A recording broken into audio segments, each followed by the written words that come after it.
오늘 은혜 받으실 말씀은 마태복음 21장 1절에서 11절까지 말씀입니다. 마태복음 21장 1절에서 11절까지의 말씀을 다 같이 봉독하시겠습니다. 그들이 예루살렘에 가까이 가서 감람산 벳바게에 이르렀을 때에 예수께서 두 제자를 보내시며 이르시되 너희는 맞은편 마을로 가라. 그리하면 곧 매인 나귀와 나귀 새끼가 함께 있는 것을 보리니 풀어 내게로 끌고 오라. 만일 누가 무슨 말을 하거든 주가 쓰시겠다 하라. 그리하면 즉시 보내리라 하시니 이는 선지자를 통하여 하신 말씀을 이루려 하심이라. 일러스되 시온 딸에게 이르기를 내 왕이 내게 임하나니 그는 겸손하여 나귀 곧 멍에 매는 짐승의 새끼를 탄도다 하라 하였느니라.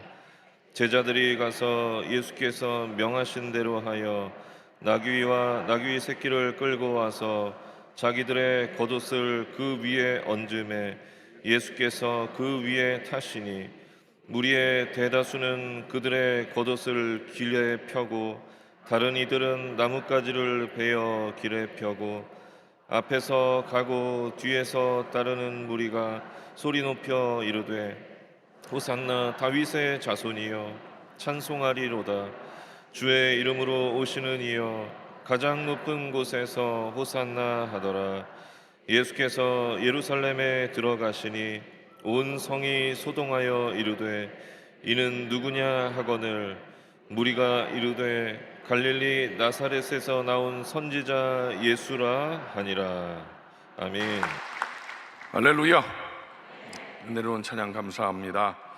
오늘 우리는 특별한 수요 오전 예배에 모였습니다. 춘계 지구역장 세미나로 모였습니다. 오늘 당회장님께서 지난 주일날 특별히 말씀 주셨지만 귀하신 목사님 모시고 우리가 은혜 받는 시간입니다. 우리 고명진 목사님께서 말씀을 전해 주실 것인데, 고명진 목사님 프로필이 많이 있지만 간략하게 말씀을 드리면 학교법인 예담학원 이사장님이시고요, 사단법인 솔샘 이사장님이시고 한국침례신학대학교 특임 교수이십니다. 그리고 우리가 잘 알다시피 김장한 목사님께서 사역하셨던 수원중앙침례교회에 이제 담임 목사님으로 계십니다. 오늘 목사님 나오셔서 귀한 말씀 전해주실 것인데, 하나님의 은혜를 사모하는 마음으로 할렐루야, 하나님께 영광 돌리고 박수로 목사님 맞이하시겠습니다. 할렐루야.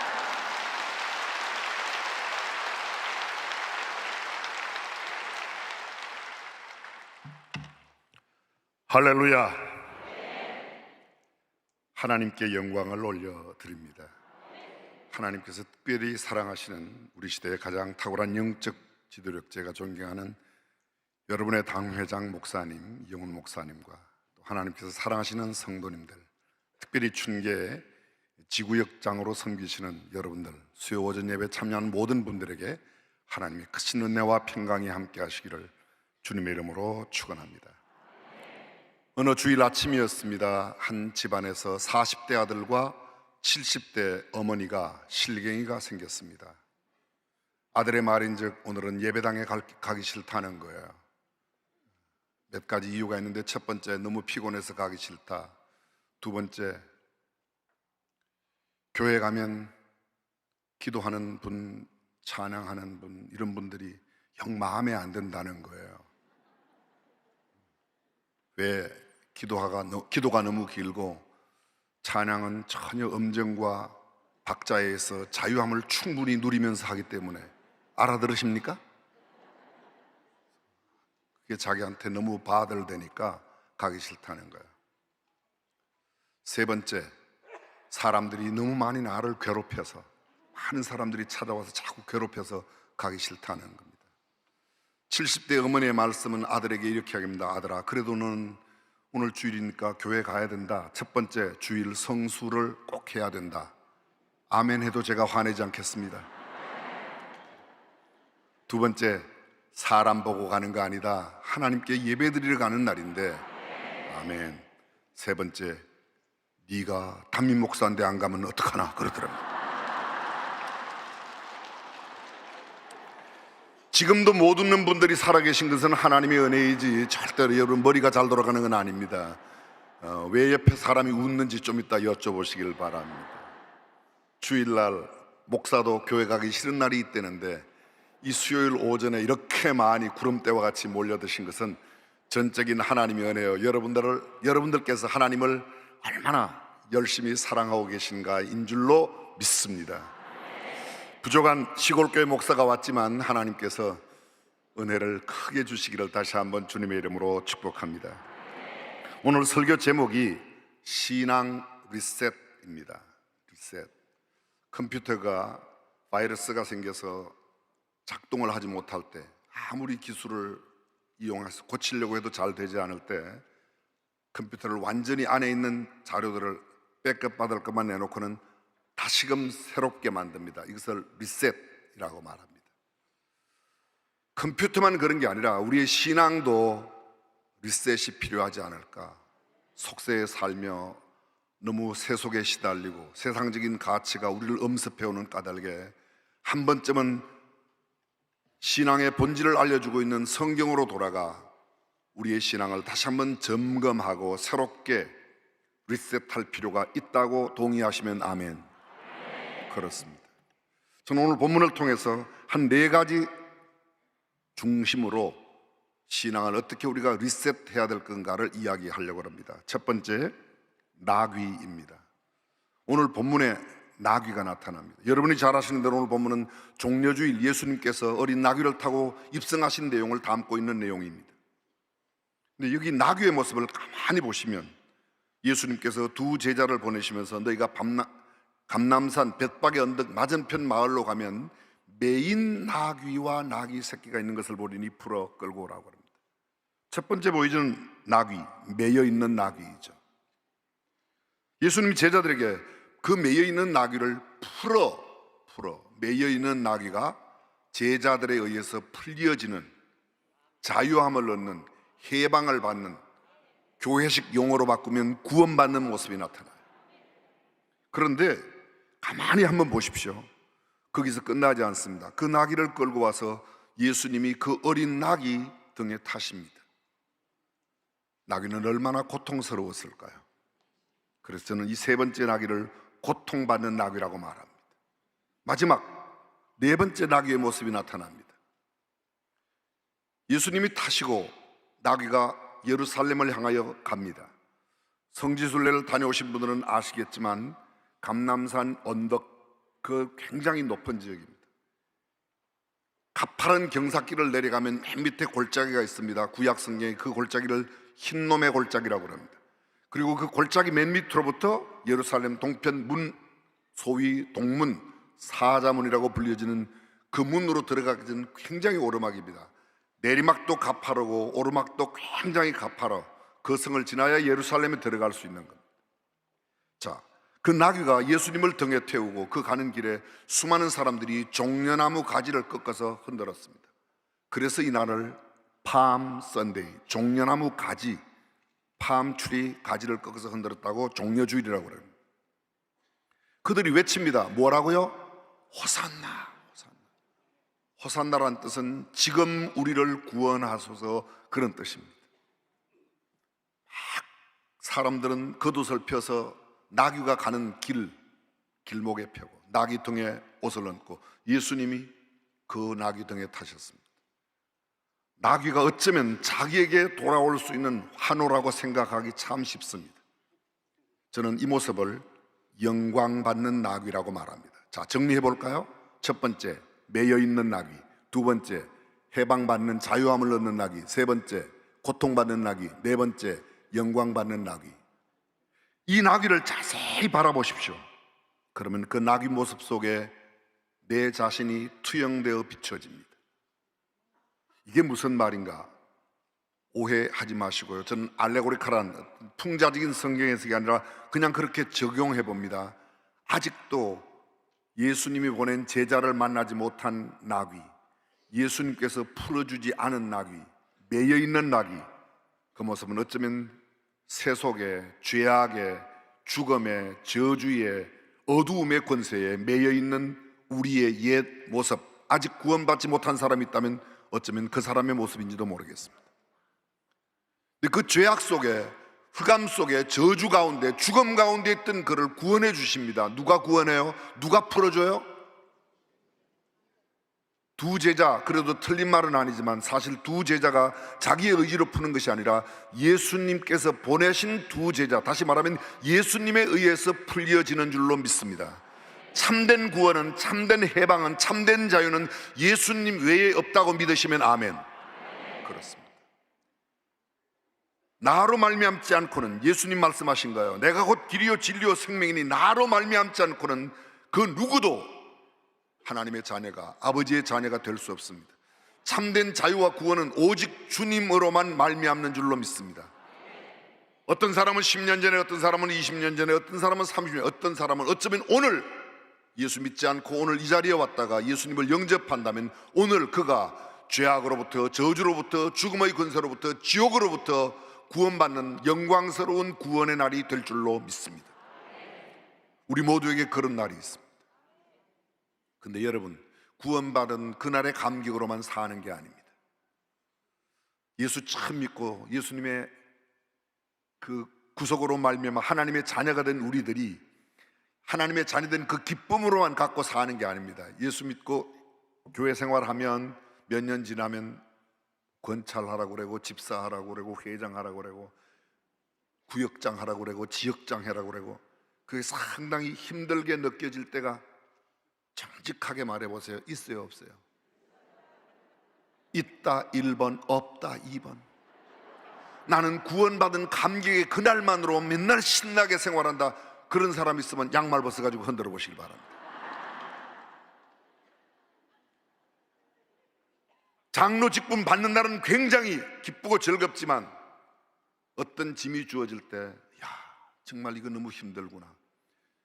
구역장, 지역장 받는 그날 참 감격스러웠지만 어쩌면 이게 힘들게 느껴지는 그날이 어쩌면 예수님을 등에 태운 나귀의 고통받는 모습인지도 모르겠습니다. 이 어린 나귀는 한 번도 등에 짐을 얹어본 적이 없습니다. 그런데 33세에 예수님이 그 등에 타셨습니다. 언덕길을 내려가고 올라가는 일이 여간 힘든 일이 아닙니다. 어쩌면 물렁뼈가 어스러지는 것 같고 앞발을 굽힐 수밖에 없는 그런 상황이 그에게 닥쳐옵니다. 그러나 여러분, 한 번만 생각해 보십시오. 예수님을 등에 태운 그 나귀가 너무 힘들다고, 물렁뼈가 어스러지는 것 같다고 앞발을 구부리면 누가 떨어져요? 어떻게 그렇게 잘하십니까?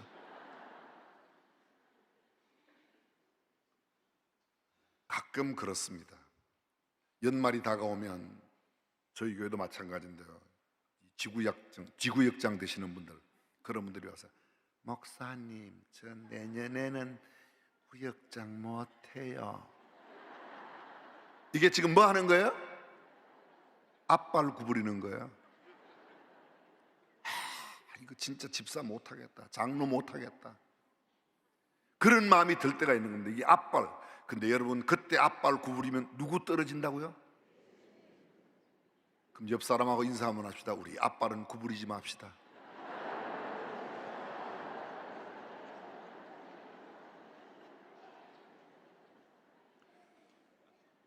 교회의 직분을 받은 우리들이, 지구역장들이, 교회 장로님, 권사님, 집사님들이 그 직임이 힘들고 어렵다고 고통스러워 외치는 그 외침 속에 어쩌면 주님이 떨어질 수 있다는 거예요. 그러나 여러분, 그것만 있는 게 아닙니다. 가만히 보시면 이 나귀가 사람이 옷을 막 펴서, 여러분 혹시 만화책 속에서라도 나귀가 사람의 옷으로 포장된 도로를 걸었다고 하는 이야기를 들어보거나 혹시 본 적 있습니까? 없다 1번, 있다 2번. 1번, 2번으로 여쭤보시면 무조건 이번 기간 동안은 1번이 정답되겠습니다. 답을 알려드렸는데도 대답을 못 하시는 분들은 집에 가서 자녀들에게 무슨 이야기해서 대답 안 하거든 심은 대로 거둔다고 생각하시면 맞아요. 여러분, 이 나귀가 사람들의 옷으로 포장된 길을 걸어가고 있습니다. 수많은 사람들이 연도에서 환호를 외칩니다. 누구 보고 환호하는 거죠? 예수님 보고. 그런데 나귀가 자기에게 환호하는 줄 알고 착각하고, 자, 저를 잠깐 보십시오. 이 나귀가 앞발을 들고 힝 하면 누구 떨어져요? 어떻게 그러면 여러분 어떻게 그렇게 잘하십니까 여러분? 그걸 제가 현실적으로 표현해 볼게요. 자, 구역장님이 제일이요. 구역장님 없으면 우리 구역 안 돼. 지구역장 가운데 당신이 최고야. 장로님 없으면 우리 교회 문 닫을 판이에요. 막 사람들이 환호를 올리면, 그렇지, 누구 떨어진다고요? 또다시 옆 사람과 인사 시간 돌아왔습니다. 우리 절대로 앞발은 들지 맙시다.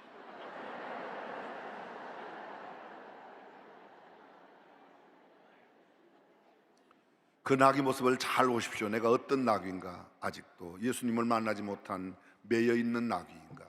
지금 막 구원받아 자유와 기쁨을 마음껏 누리는, 해방받는 그런 모습인가? 아니면 지금 힘든 모습인가? 아니면 내가 지금 잘났다고 앞발은 들고 있지 않은가? 나귀의 모습 가운데 저와 여러분들의 모습을 발견하고 내가 어떤 자세를 가져야 할까를 깊이 생각하는 저와 여러분 되시기를 주님의 이름으로 축원합니다. 두 번째, 오늘 본문에 두 명의 제자가 나옵니다. 예수님께서 두 제자를 보내시며 너희 맞은편 마을로 가라. 매인 나귀와 나귀 새끼가 함께 있는 것을 보리니 풀어 내게로 끌고 오너라. 자, 여러분이 그 두 제자 가운데 한 사람이었다면 어떤 반응을 보였을 것 같습니까? 지금 여러분들은 빨리 1번, 2번을 또 기다리시는 것 같아요. 제가 그냥 이렇게 묻지 않았을까? 예수님, 왜 나귀를 끌고 오라고 그러십니까? 나귀 값은 어떻게 되나요? 가론유다가 계산했나요? 나귀는 어디 쓰시려고요? 예수님, 지나간 3년 동안 우리에게 남의 것 훔치지 말라고 가르쳤는데 왜 갑자기 남의 나귀를 끌고 오라고 그럽니까? 이렇게 묻는 게 정상 아닐까요? 그렇겠죠? 그렇게 묻는 게 정상일 것 같다 1번, 그냥 가서 끌고 와야 된다 2번.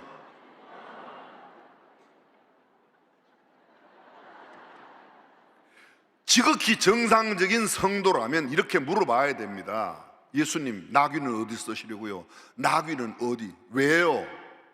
나귀 주인하고 이야기 됐나요? 나귀값 지불했나요? 여러 가지 물어볼 수 있습니다. 그런데 여러분, 오늘 본문에 나오는 이 두 제자가 행한 말씀 6절 함께 보겠습니다. 6절 함께 읽습니다. 시작. 제자들이 가서 예수께서 명하신 대로 하여. 그렇습니다. 지구역장으로서, 교회 장로 권사 집사로서, 교회 성도로서 우리가 해야 할 것은 하나님의 말씀 그대로 순종하는 것밖에 없다고 동의하시면 아멘. 그게 신앙이에요. 신앙은 따지지 마세요. 묻지 마세요. 신앙은 주님의 말씀에 절대 순종하는 것이 참된 신앙입니다. 내 머리를 쓰지 마세요. 내 경험을 이야기하지 마세요. 여러분, 성경 속에 수많은 하나님의 사람들의 이야기가 있습니다. 약 5만 명의 이름이 기록되어 있어요. 그 중에 정말 거룩한 역사를 남긴 위대한 하나님의 사람들의 공통된 특징 하나가 뭔지 아십니까? 그들은 모두 하나님의 말씀대로 했습니다. 노아 시대에 하나님께서 노아에게 이르십니다. 너는 방주를 만들어라. 몇 구절 지나가면 이렇게 기록되어 있습니다. 노아가 그와 같이 하되 하나님께서 자기에게 명하신 대로 다 준행하였더라. 노아야, 너 방주 안에 들어가. 착한 것들은 7쌍씩, 나머지는 1쌍씩 들어갔습니다. 그 구절 다음에 나오는 구절이 뭔지 아십니까? 노아가 그와 같이 하되 하나님께서 자기에게 명하신 대로 다 준행하였더라. 수많은 사람들이 노아의 얘기를 하면 노아는 의인이요 당세의 완전한 자라, 그가 하나님과 동행하였으며, 그런 이야기들 맞습니다. 노아는 의인입니다. 당세의 완전한 자였습니다. 하나님과 동행했습니다. 그런데 여러분, 노아가 그렇게 할 수 있었던 배경이 뭐예요? 창세기 6장 8절 그러나 노아는 하나님께 은혜를 입었더라. 아멘. 노아가 그 악한 세대, 죄악이 관영한 세대, 온 땅이 폐교한 세대 속에서 그렇게 의롭게 하나님과 동행하며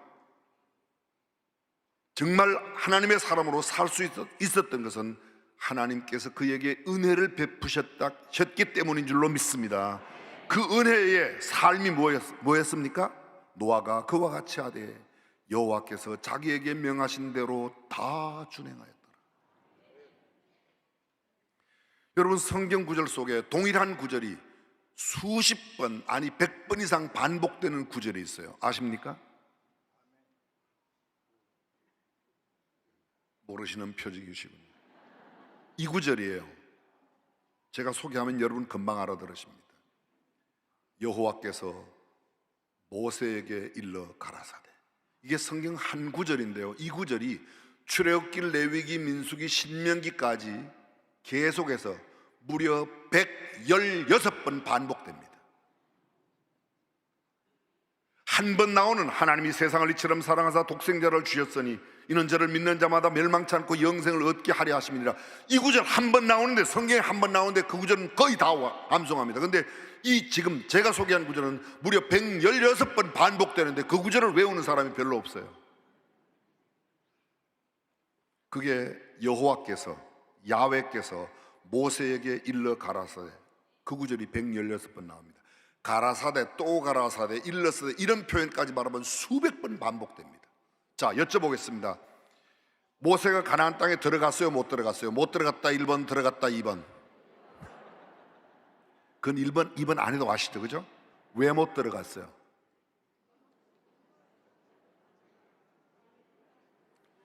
일부러 틀린 대답 안 하려고만 말씀하시면 다 맞는 대답인데 잘 들어보십시오. 이스라엘 백성들이 400년 애굽의 종사를 끝내고 나왔습니다. 홍해를 건넜습니다. 마라를 지나고 르비딤에 왔을 때 무릿바를 만납니다. 무릿바라는 것은 물 없는 땅을 무릿바라고 그래요. 온 이스라엘 백성들이 물이 없어 하나님 앞에 외칩니다. 그리고 모세를 원망합니다. 모세가 하나님 앞에 나가서 기도합니다. 하나님께서 모세에게 말씀하세요. 내 지팡이로 반석을 쳐 물을 내라.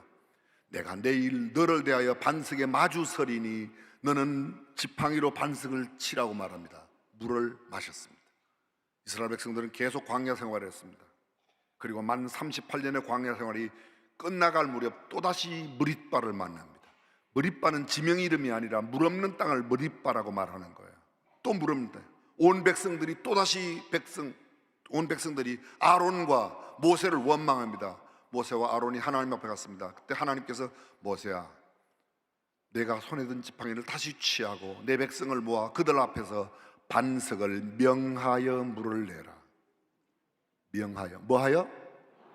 아까는요, 치라는 이야기는 38년 전 이야기입니다. 지금 이 이야기는 반석을 명하여 물을 내라고 그럽니다. 모세가 내려왔습니다. 온 이스라엘, 내가 물을 내랴, 우리가 물을 내랴, 온 백성 앞에.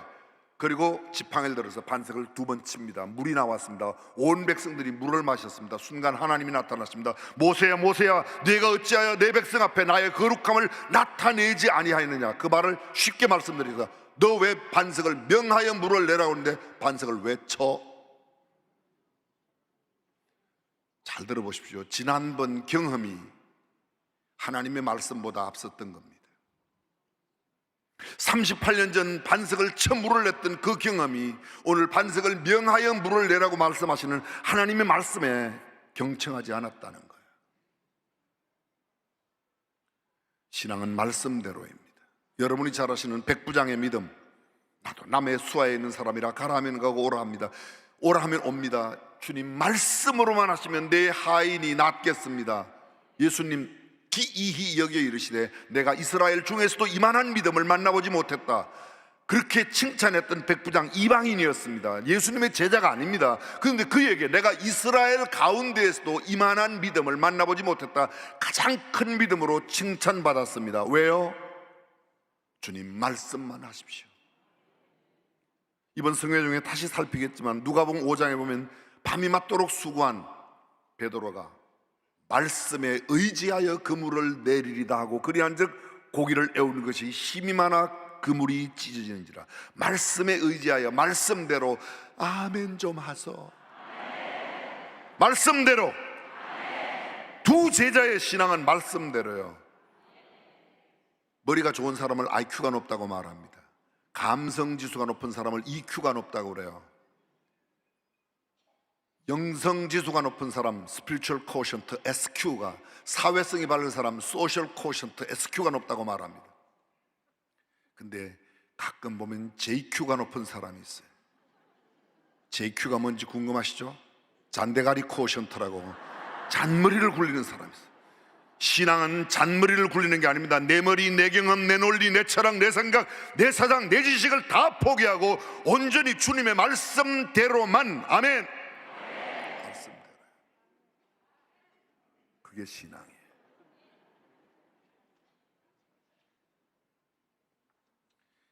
오늘 본문의 세 번째로 배워야 할 교훈 하나가 있습니다.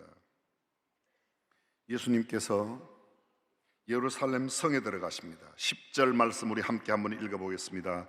예수께서 예루살렘에 들어가시니 온 성이 소동하여 이르되 이는 누구냐 하거늘. 여기 보십시오. 예수께서 예루살렘에 들어가시니 온 성이 소동하여. 온 성이 뭐하여? 소동이 뭐예요? 난리 났다는 겁니다. 난리 났다는 겁니다. 온 성이 발칵 뒤집혀졌습니다. 여러분, 예수님의 생애 전체를 살펴볼 때 한 가지 빼놓지 않고 우리에게 뚜렷하게 보여주는 한 장면이 있습니다. 그게 뭔가 하면 예수님은 굉장히 놀라우신 분이라는 거예요. 아멘이 안 나오시면 고개라도 끄덕끄덕 하시고. 아멘? 예수님의 이름이 뭐예요? 예수죠. 뭘 고민하세요? 임마누엘, 예수, 새벽별, 수없이 많은 예수님의 이름이 성경 속에 수십 번, 수백 번 다르게 나타납니다. 근데 이사야는 예수님 태어나기 700년 전에 이런 예언하세요. 이사야 9장 6절에 보면 이는 한 아기가 우리에게 낳고 한 아들을 우리에게 주신 바 되었는데 그 어깨는 정사를 메었고 그 이름은 기묘자라.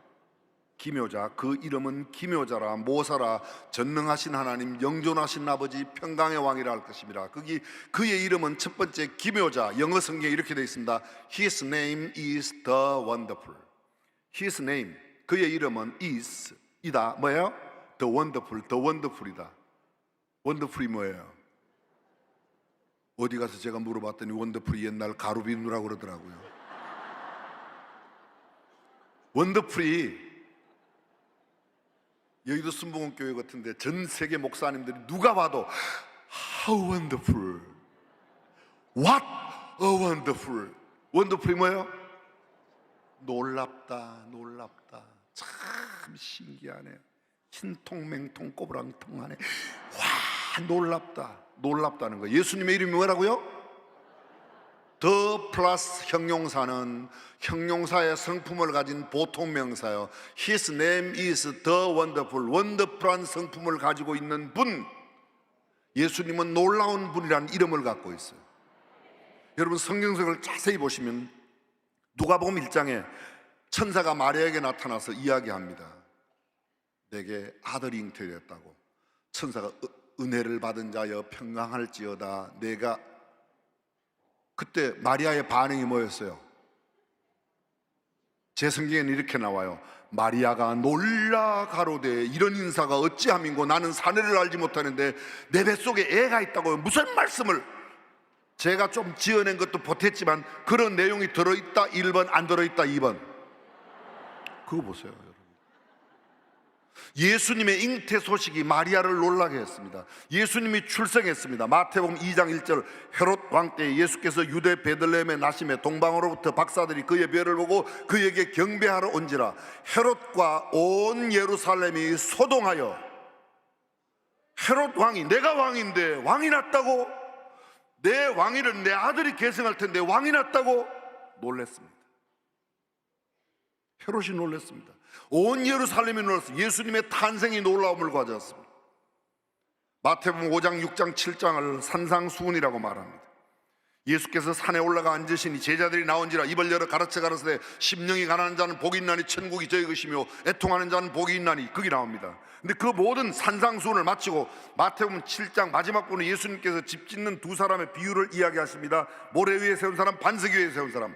그리고 그 비유가 끝났을 때 그들이 보인 반응, 그 모든 사람들, 제자들이 보인 반응이 뭐예요? 이는 그 가르치시는 것이 서기관들과 바리새인과 같지 아니하고 권세 있는 자와 같았더라 라는 말씀 앞에 그들이 그 가르치심에 놀래니 이는 그 가르치심이 서기관 바리새인과 같지 않았다는 거예요. 예수님의 가르침이 제자들에게, 수많은 사람에게 놀라움을 주었습니다. 일일이 지금 찾아올 수 없지만 성경 속에 예수님의 모든 일거수일투족 행동을 보십시오. 나인성 과부의 아들을 살렸을 때 사람들이 놀랐겠다 1번, 안 놀랐겠다 2번. 잘 모르세요?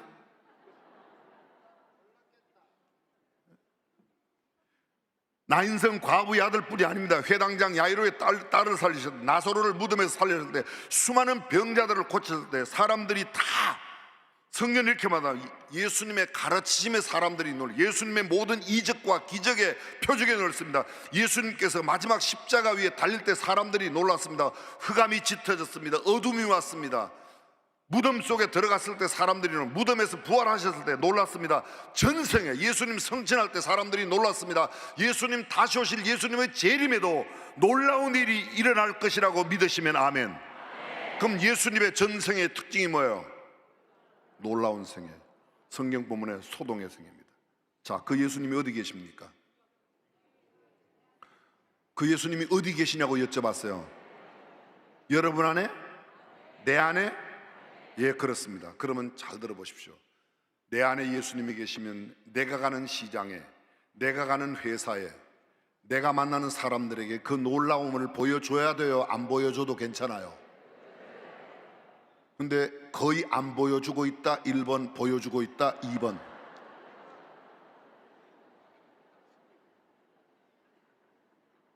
사랑하는 지구육장 여러분, 장로님, 권사님, 성도님 여러분, 이게 웃어 넘길 일이 아니에요. 예수님 이 땅에 계실 때 예수님 가시는 곳곳마다 그 놀라운 역사를 일으켰는데, 오늘 그 살아계신 예수님을 내 마음에 모시고 내 안에 모시고 산다면 내가 가는 곳곳마다 그런 역사가 일어나야 될 줄로 믿습니다. 그게 예수 믿는 사람.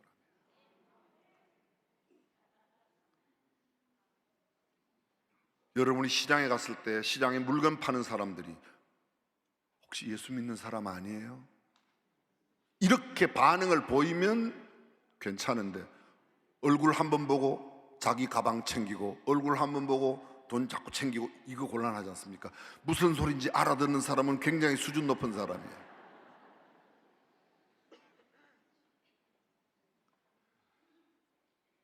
예수 믿지 않는 사람들은 저와 여러분들의 금식 기도에 그렇게 변화받지 않습니다. 저와 여러분들의 많은 헌신과 봉사, 고액의 헌금에 예수 믿지 않는 사람들이 그 장로님이 교회에 수백억을 헌금했대. 그래도 별로 감동 안 받아요. 근데 여러분, 우리가 예수 믿는 사람다운 모습으로 그들에게 예수님을 보여줄 때 성경은 이렇게 말합니다. 새 계명을 너희에게 주노니 서로 사랑하라. 너희가 서로 사랑하면 모든 사람이 너희가 내 제자인 줄 알리라. 아멘. 뭐 하면요? 사랑하면. 저는 고액의 헌금이 잘못됐다고 말하는 게 아닙니다. 금식기도가 잘못됐다고 말하는 게 아닙니다. 방언을 말하고 능력을 행하는 것이 잘못됐다고 말하는 게 아닙니다. 오해하지 마십시오. 그거 전부 중요한 일입니다. 그 성경이 가르치고 있는 내용입니다. 그러나 그것보다 더 중요한 내 일상의 삶 가운데서 내가 만나는, 내가 캠퍼스에 가서 선생님을 만나면, 아니면 친구들을 만나면, 회사에서 동료를 만나면, 내 상관도, 나와 함께 있는 동료들도, 내 부하의 직원들도 나를 바라보며, 야, 나도 저분처럼 예수 믿어야 되겠다. 아멘 좀 하소. 아멘은 뜻이 세 가지예요. 첫 번째, 그 말 참입니다. 진실입니다. 진실로 그게 아멘이에요. 두 번째, 나도 그 말 동의합니다. 그 말 맞습니다. 그게 세 번째, 나도 그렇게 되기를 바랍니다. 이거 소원도 아멘이에요. 그래서 여러분 모두 부자 되시기를 바랍니다. 이제 이해를 잘 하셨군요.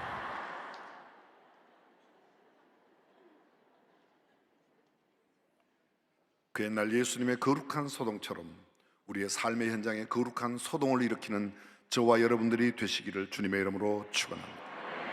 시간이 갔지만 하나만 더 하겠습니다. 오늘 성경 본문 네 번째, 여러분 본문에는 정확하게 나타나 있지 않지만 나귀의 주인이 있어요. 나귀의 주인. 두 제자들이 가서 나귀를 풉니다. 그런데 성경 보면 누가 뭐라고 묻거든, 왜 나귀를 푸냐고 묻거든 주께서 쓰시겠다라 그리하면 보내라. 동일한 내용을 담고 있는 누가복음 19장 28절 이하에 보게 되면 이 내용이 담겨져 있습니다. 제자들이 가서 나귀를 풀 때에 잘 들어보세요. 이렇게 돼 있어요. 나귀의 임자들이 와서, 나귀의 임자들, 임자가 나귀 주인이 혼자가 아니라는 거예요. 다시 말하면 이 어린 나귀는 공동 소유에 적어도 두 사람 이상이 소유하고 있는, 한 사람이 내 것을 드리는 건 쉽지만 두 사람이 함께 드린다는 건 여간 쉽지 않습니다. 여러분, 이 나귀가 단순한 나귀가 아니에요. 지금 우리가 말할 때는 나귀이지만 그때 당시에 나귀는 사람을 태우는 자가용이에요. 그렇죠? 짐을 싣고 다니는 포터예요. 근데 이 나귀는 한 번도 사람을 무슨 짐을 얹어본 적이 없어요. 이런 것을 갖다 요새 현대말로 말하면 brand new car 이렇게 표현하는 거예요. 새 차라고요. 새 차. 아무것도 한 번도 짐을 실어보지 않았으니까 새 차요.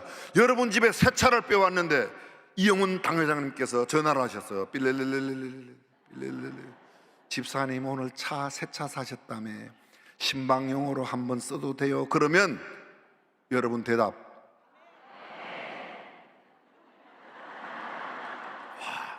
찬양대원만요. 빌릴릴리 대답. 잘 들어보세요. 아니 이게 잘 들어보세요. 제가 설명을 드릴게요. 지금 아멘 하신 분들은 돌아오는 주일날 새 차 반대값을 내셔야 된다고. 현찰로 확 다가오니까 마음이 좀 이상해지죠. 이게 두 사람 소유라면 새 차 반대값을 내는 거예요. 세 사람 소유라면 새 차 3분의 1 값이에요. 나귀를 그냥 주가 쓰시겠다고 그러니까 그냥 내놓은 거 아닙니까? 알아는 들으시죠? 제가 시골 목사인데 제 설교 못 알아듣는 사람은 딴 데 가서는 알아들을 가능성이 거의 없습니다. 사랑하는 성도 여러분, 주님이 쓰신다고 할 때 기꺼이 내어놓는 사람이 하나님의 사람이에요. 우리는 고백은 이렇게 말해요. 모든 것이 주께로부터 왔사오매 주님의 것입니다. 주님의 것입니다. 근데 내 계산에서 조금만 틀리면 금방 내 본성이 나타나, 죄악된 본성이 나타나. 세계 최고의 부자로 살았던 록펠러, 현재 세계 1위는 아마존의 베조스 회장이 세계 1위입니다. 근데 록펠러는 그분의 3배 정도의 재산을 갖고 있었어요. 록펠러가 얼마나 가지고 가셨죠? 록펠러가 떠난 뒤에 사람이 물었습니다. 재산을 맡고 있는 대표 변호사에게 회장님이 얼마나 두고 가셨습니까? 그랬더니 회장님이 간단하게 한마디 말씀했어요. 다 두고 가셨습니다. 얼마 두고 가셨다고요? 그게 얼마인지 아세요? 당시 세계 대전을 일으켰던 일본 1년 예산의 6배, 일본 6년 예산 전액만큼 남기고 갔습니다. 그분은 3,000개의 교회를 세웠습니다. 300개의 교회는 그분이 모든 교회의 운영비, 생활비를 다 대했습니다. 록펠러가. 그렇습니다. 록펠러 이야기는 여러분의 당회장님으로부터 너무도 많이 들으셨어요. 저는 긴 말씀 드리지 않겠습니다. 주가 쓰신다고 할 때 기꺼이 내어놓을 수 있는 사람, 그 사람이 참 하나님의 사람인 줄로 믿습니다. 사랑하는 성도 여러분, 특별히 지구역장 여러분, 다시 한번 깊이 묵상하고 오늘 성경 본문에서 가르치고 있는 교훈이 저와 여러분들의 삶 속에, 인격 속에, 생활 현장에 구체적으로 나타나기를 주님의 이름으로 축원합니다. 살아계신 우리 하나님, 하나님의 크신 은혜와 사랑을 진심으로 감사합니다.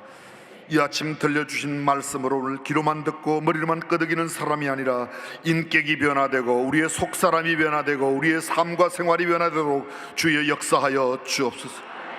혹시 주님 믿을 가운데 아직 주님을 만나지 못한 사람이 있습니까? 이 아침이 구원의 아침이 되게 하시고 예수를 믿음으로 말미암는 구원의 감격이 그의 삶 속에 넘치게 하여 주옵소서. 오 주여, 이 평생 이 감격으로 살아갈 수 있는 우리 모두가 되도록 성령 충만케 하여 주시옵소서. 힘들고 어려운 일을 만날 수 있지만 그때 조금도 앞발 구부리지 아니하고 겸한 마음으로 주님의 도우심을 구하고 주께 무릎을 연하는 우리가 되게 하여 주옵소서. 수많은 사람이 나를 칭송하고 나를 자랑할 때에도 내 머리 들지 아니하고 오직 주님께만 영광 돌리며 겸손히 주님 앞에 묵묵히 나가 예루살렘 안 새 예루살렘 천국에 가는 그날까지 우리의 신앙을 잘 지킬 수 있도록 역사하여 주시옵소서. 주님의 두 제자들처럼 이성과 논리와 경험과 지식과 계산에 맞지 않아도 주님의 말씀이면 그대로 순종했던 그 모습이 우리의 모습, 나의 모습이 되게 하여 주옵소서. 오 주님, 주님이 가시는 곳곳마다 거룩한 소동의 역사가 일어났는데 오늘 예수님을 나의 구주와 주님으로 내 마음속에 모시고 살고 있는 내 삶의 현장, 우리 가정에, 우리의 직장에, 나를 만나는 모든 사람들, 심지어는 나를 미워하고 나를 시기 질투하며 원수 맺은 사람들까지 나의 모습 속에 주님을 발견하고 놀라운 일이 일어나도록 역사하여 주시옵소서. 구원의 놀라운 역사가 나로 말미암아 이 도성 안에, 아니 온 인류 가운데 나타나도록 역사하여 주시옵소서. 주님, 나귀의 주인을 기억합니다. 주님이 쓰신다고 하면 기꺼이 내놓았던 임자들의 모습이 오늘 우리의 모습이 되게 하여 주옵소서. 세상의 물질의 눈발과 그것을 얻기 위하여 수고하고 애쓰며 그것을 지키려고 수없이 노력하였지만 헛것임을 압니다. 바라옵고 원하옵는 것은 주님의 거룩한 사역, 주의 영광을 위하여 마음껏 기쁘고 즐겁게 사용할 수 있는 헌신된 우리가 되게 하여 주옵소서.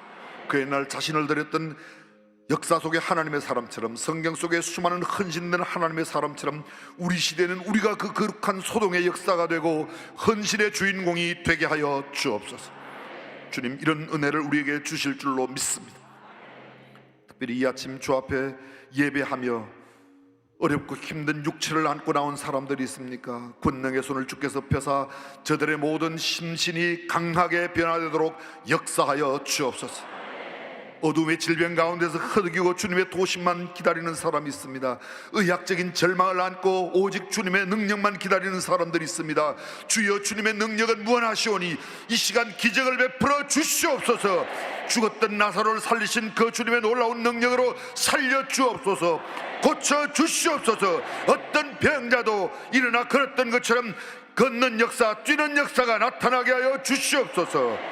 주여, 공부하는 학생들에게는 지혜를 주시고 사업하는 사람들에게는 경영의 머리를 다하여 주사 그들 모두가 머리가 될전녕 꼬리가 되지 않게 하시고 선도하고 지도하고 앞서가는 지도력이 되도록 주께서 역사하여 주시옵소서. 주님이 큰 은혜 주실 것을 믿습니다. 감사하며 살아가는 우리 되게 하여 주옵소서. 우리 주님 예수님의 이름으로 기도드립니다. 아멘.